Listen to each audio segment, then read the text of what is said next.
Bonjour, je m'appelle Amélie Sander, je suis villeneuvoise depuis 1975 et j'habite donc dans une ville verte, une ville qui mérite bien son nom parce qu'avec tous les espaces naturels qu'on a, la zone du Héron, et puis aussi tous les quartiers, les nouveaux quartiers, plus de 20 000 arbres et je trouve que la ville mérite bien son nom et il faut qu'elle préserve cette réputation de ville verte.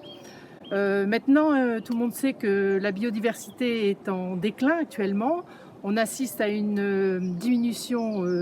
une disparition des espèces naturelles qui est vraiment très importante. Et je crois qu'il faut qu'on préserve sur cette ville cette biodiversité et que toutes les actions soient menées pour la développer. Donc je propose que la ville écrive une charte de la biodiversité qui fixerait un peu les actions à mener pour à la fois conserver tous ces espaces naturels et puis les développer encore plus.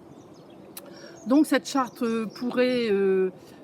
s'adresser d'abord bien sûr à ce que la ville fait elle-même, la gestion des espaces verts, poursuivre ce qui est déjà fait sur la suppression des produits phytosanitaires, sur la gestion différenciée, et puis laisser encore plus d'espaces naturels, libres, laisser la nature se développer comme elle l'entend.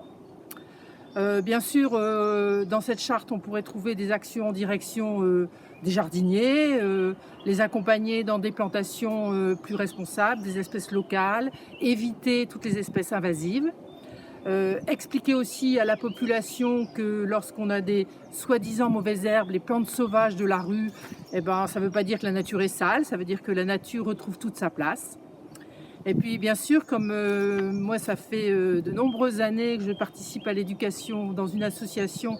à l'éducation des jeunes à la nature, pour moi l'éducation est vraiment fondamentale.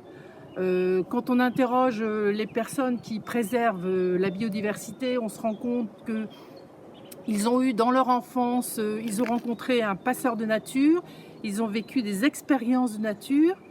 Un passeur de nature, ça peut être un enseignant, un parent, un grand-parent, un animateur. Et c'est ça qui a fait que maintenant, ils sont connectés en permanence avec la nature et qu'on pourrait favoriser cette connexion à la nature des jeunes Villeneuvois en développant par exemple dans les écoles ou dans les centres de loisirs des espaces naturels où les enfants pourraient jardiner ou simplement observer les abeilles sauvages, les coccinelles, ne pas confondre la larve de coccinelle avec un insecte soi-disant nuisible. Si on veut que les jeunes comprennent que la planète est limitée dans ses ressources, la planète, la Terre est un écosystème, il faut que les jeunes comprennent ce qu'est un écosystème, qu'ils comprennent que chaque espèce vivante a sa place, a son rôle dans cet écosystème global. Et donc pour moi l'éducation c'est vraiment quelque chose de primordial. Il ne s'agit pas de se mobiliser pour les ours polaires, mais se mobiliser pour les coccinelles ou les papillons de notre ville. Et puis bien sûr,